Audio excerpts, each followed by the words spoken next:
যুব ভারতীতে বিশৃঙ্খলার ঘটনায় দায় কার? মুখ্যমন্ত্রী আসার আগে মেসি বেরিয়ে গেলেন কেন? মাঝপথে মুখ্যমন্ত্রীকে গাড়ি ঘুরিয়ে চলে যেতে হলো কেন? আয়োজকদের পরিকল্পনায় এত মিসম্যানেজমেন্ট কেন?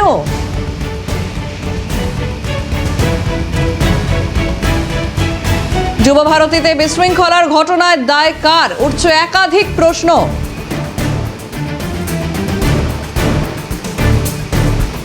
এই গোটা বিষয় নিয়ে বিজেপির তরফ থেকে কি বলা হচ্ছে শুনবো। पूरा जो प्रोग्राम है इसमें शुरू से लेकर अंत तक पश्चिम बंगाल में जो प्रोग्राम हो रहा है वो पूरा तृणमूल ने हाईजैक किया है। वैसे कि इसमें लूट हुई है, 5,000 8,000 रुपये की टिकट भी बेची गई, उसमें टिकट की भी कालाबाजारी हुआ, इसमें करप्शन हुआ। मतलब तृणमूल कांग्रेस रहेगा और करप्शन नहीं होगा ये तो हो नहीं सकता। तो पूरा मेसी का मेज़ बना के रख दिया तृणमूल कांग्रेस ने और तृणमूल कांग्रेस एडमिनिस्ट्रेशन। কলকাতায় তো শিল্পপতিরা আসা অনেক আগেই বন্ধ করে দিয়েছেন। আমার মনে হয় এবার থেকে আর কোনো খেলোয়াড়ও আসবে না। কলকাতায় শিল্প গেছে, ওই মমতা ব্যানার্জি একাই খেলা হবে করবেন, খেলোয়াড় একটাও থাকবে না পশ্চিমবঙ্গে। মেসিকে দেখতে এসছে চোর তৃণমূল নেতাদের, মানুষ দেখতে আসেনি। চোরেদের সব বয়ফ্রেন্ড গার্লফ্রেন্ড সব তারা ঘিরে রেখে দিয়েছে।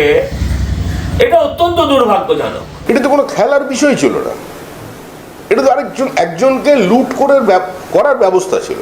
তৃণমূল কংগ্রেসের কয়েকজন পরিকল্পিতভাবে টাকা তোলার জন্য এই প্রোগ্রাম আয়োজন করা হয়েছে। শুনছি আয়োজককে গ্রেপ্তার করা হয়েছে। কে সে? তার পরিচয় কি? তিনি কার ব্যক্তিগত সচিব? আমি তো শুনলাম কোথায় একটা যেন কারখানা করছিলেন তিনি, ওইটাই তার দেখার কথা ছিল। আর কারখানাতেও থাকবো, ফুটবলেতেও থাকবো, ক্রিকেটেও থাকবো, এটা কি করে চলবে? ওনারও সামনে এসে বিবৃতি দেওয়া উচিত।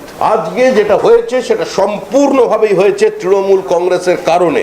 এর জন্য মুখ্যমন্ত্রী ক্ষমা চাইলে শুধু হবে না, শতাধিক মানুষ আজকে স্ট্যাম্পেড হয়ে হসপিটালে ভর্তি, আর আনপ্রভোক পুলিশের লাঠিচার্জ। আজকে যে অ্যাস্ট্রোটার্ফের ক্ষতি হলো, মাঠের ক্ষতি হলো, গ্যালারিতে ভাঙচুর হলো, মানুষের টাকা কে পারমিশন দিয়েছে তাদের? শুধু একজনকে গ্রেপ্তার করলে চলবে না।